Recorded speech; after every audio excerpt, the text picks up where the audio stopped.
እንዲወርድ ተጽዕኖ ያሳደሩ ኢትዮጵያውያንን ለትምህርት ይሆን ዘንድ ትውልድን ለማዳን ይበጅ ዘንድ ከኢትዮጵያዊነት ባህል ወግና እሴት ያፈነገጠን ተግባር የሚያሳየው እንግዲህ በዚህ ልምምድ ውስጥ ያሉ በርካታ ኢትዮጵያውያን እንዳሉ መረዳት ይቻላል ማለት በዚህ ቡሽቴ ልምምድ ውስጥ ያሉና የልጁን የሞራል ልዕልና ለመስበር ከዚህም በመነሳት እንግዲህ ልጁ ያቀረበው መረጃ ምንድነው? ሰላም ጤና ይስጥልኝ ክቡራትና ክቡራን የዩቲዩብ ቻናላችን ቤተሰቦች፣ ቻናላችን አቢስታር፣ እኔ ደግሞ አቤ ነኝ። በያላችሁበት የዓለም ዳርቻ ሁሉ የአክብሮት ሰላምታ ይድረሳችሁ። እንደምን ሰነበታችሁ? ወዳችሁና ፈቅዳችሁ ስለምትከታተሉን ከልብ እናመሰግናለን። ታዲያ ለዚህ ዩቲዩብ ቻናል አዲስ ከሆናችሁ ደግሞ ሰብስክራይብ ማድረግ እንዳይረሳ። በጂ ፓወር ቲክቶክ ክሬቲቭ አዋርድ በ2025 ላይ ወጣ ያለ አለባበስ ለብሰው ታይተዋል የተባሉ ግለሰቦች በፌዴራል ፖሊስ ቁጥጥር ስር ውለው ወንጀላቸው እየተጣራ እንደሚገኝ ለማወቅ ተችሏል። በዚህ በጂ ፓወር 2025 ቲክቶክ ክሬቲቭ አዋርድ ላይ ከኢትዮጵያዊነት እሴትና ወግ ባፈነገጠ መንገድ በቴሌቪዥን በቀጥታ ስርጭት ታይተዋል ተብለው በቁጥጥር ስር ከዋሉ ቲክቶከሮች መካከል እነ ጃኒ፣ እነ ጆሲ፣ እነ ኢቫን እንዲሁም እነ አዶናይ እና ሴቷ ጃኒ ይገኙበታል። ሁላችሁም እንደምታስታውሱት እንግዲህ በዚህ በ2025 የጂ ፓወር ቲክቶክ ክሬቲቭ አዋርድ ላይ ለየት ያለ አለባበስ ለብሰው ብቅ ካሉ ቲክቶከሮች መካከል ዩቲዩበሩና ቲክቶከሩ ጃኒ አንዱ ነበረ። ጃኒ እንግዲህ በወቅቱ ሰጥቶት የነበረው ማስተባበያ እኔ ሰው በዚህ መንገድ ይረዳዋል ብዬ አልነበረም። እኔ የማይክል ጃክሰን አድናቂ በመሆኔ የማይክል ጃክሰንን ያለባበስ ዘዴ ለብሼ ነው ብቅ ያልሁት እንጂ እናንተ በተረዳችሁት መንገድ አይደለም የሚል ማስተባበያ ሰጥቶ ነበረ። የሆነው ሆኖ እንግዲህ ፌዴራል ፖሊስ ይህን ልጅ በቁጥጥር ስር አውሎ ምርመራ እያካሄደበት እንደሆነ ለማወቅ ተችሏል። ከዚሁ ጋር በተያያዘ እንግዲህ በዚሁ መድረክ ላይ በተለይ በሴቶች ዘንድ ወጣ ያለ አለባበስ ለብሳ ተከስታ የነበረችው ኢቫን ነበረች። ኢቫን እንግዲህ ከፊል እርቃን በሆነ መንገድ ነበረ በቀጥታ ስርጭት ላይ ስታይ የነበረው። እናም እንግዲህ ፌዴራል ፖሊስ ይችን ግለሰብ በቁጥጥር ስር አውሎ ምርመራ እያካሄደ እንደሆነ ለማወቅ ተችሏል። ከዚሁ በተጓዳኝ እንግዲህ አዶናይ እና ሴቷ ጃኒም በቁጥጥር ስር ውለው ወንጀላቸው እየተጣራ እንደሆነ ለማወቅ ተችሏል። ከዚሁ ጋር በተያያዘ እንግዲህ በቲክቶክ ላይቭ ወቅት የተለየ ድርጊት ፈጽመዋል ተብለው የተጠረጠሩ ሁለት ግለሰቦች እንግዲህ በፌዴራል ፖሊስ ቁጥጥር ስር ውለው ወንጀላቸው እየተጣራ ይገኛል።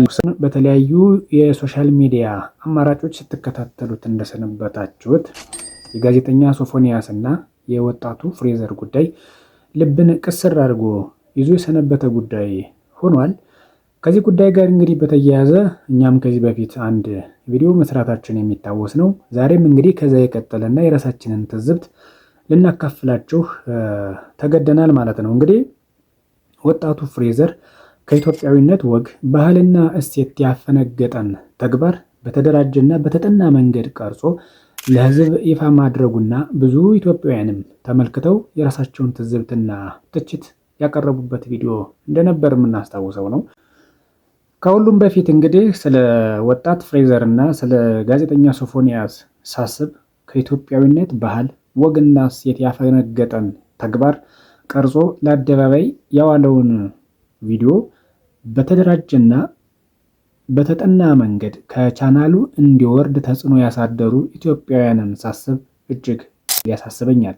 ይህም የሚያሳየው እንግዲህ በዚህ ልምምድ ውስጥ ያሉ በርካታ ኢትዮጵያውያን እንዳሉ መረዳት ይቻላል ማለት ነው። የዚህ ልጅ ቪዲዮ በተደራጀ መንገድ ሪፖርት አድርገው ካስወረዱ እንደ ሀገር ያለንበትን አሳሳቢ ሁኔታ በቀላሉ መገንዘብ ይቻላል። እናም እንግዲህ ትውልድን ለማዳን የቀጣይ ኢትዮጵያን ባህል ወግና እሴት ጠብቆ ለትውልድ ለማስተላለፍ ይበጅ ኢትዮጵያዊነት ስሜት የሚሰጡ ትውልዶች፣ ወጣቶች ያስፈልጋሉ ማለት ነው። እንግዲህ ከዚህ ጋር በተያያዘ ደግሞ አሁን እየመጡ ያሉ በዚህ ወጣት ላይ ውሃ የማያነሱ ትችቶችንም መመልከት ጀምረናል። ከእነዚህም መካከል እንግዲህ የሆነው ወጣቱ ፍሬዘር ራሱ በዚህ መጥፎ ልምምድ ውስጥ ወይም ያ ነገር ወይም ቡሽቲ ቢሆን ነው እንጂ ከዚህ ጋዜጠኛ ጋር ምን የሚያገናኛቸው ጉዳይ ኑሮ ነው የሚሉ ጥያቄዎችን ሲነሱ ተመልክተናል። እንግዲህ ከጋዜጠኛ ሶፎንያስ ጋር ትውውቃቸው በቲክቶክ እንደ ማንኛውም ሰው እንጂ ከዛ በፊት ምንም አይነት ግንኙነት እንደሌላቸው ማስገንዘብ ችሏል። ከዛም እንግዲህ በቲክቶክ ላይ ቴክስት እንደጀመሩ ከዚያም ወደ ቴሌግራም እንደተሸጋገሩና በስልክ መደዋወል እንደጀመሩ ከዛም ራሱ ጋዜጠኛ ሶፎንያስ አዳማ ድረስ ልጁን ፈልጎ እንደሄደና ጋዜጠኛ ሶፎንያስም አዳማ በደረሰ ጊዜ ወጣቱ ፍሬዘር ጓደኛዎቹን አደራጅቶ የዚህ ልጅ ልምምድ ለህዝብ ይፋ ማድረግ እንዳለበት ቀድሞ አቅዶ ሲሰራ እንደሰነበተ በግልጽ በቪዲዮ ቁጭ አድርጎ አስመልክቶናል። ፍሬዘር እንግዲህ ማንም ያልሞከረውን ነው እንግዲህ ይዞ ለአደባባይ ብቅ ያለው ብዙ ሰዎችን በዚህ ልምምድ ውስጥ እንዳቆየና እሱም ብዙ ወጣቶችን እንዳበላሸ ግልጽ ነው። ነገር ግን እነዛ ወጣቶች ይህንን ጉዳይ ይዘው ወደ አደባባይ ብቅ ማለትን በፍጹም አልደፈሩም። ይህን ማድረግ የቻለው ግን ወጣቱ የአዳማው ፍሬዘር ብቻ ነው።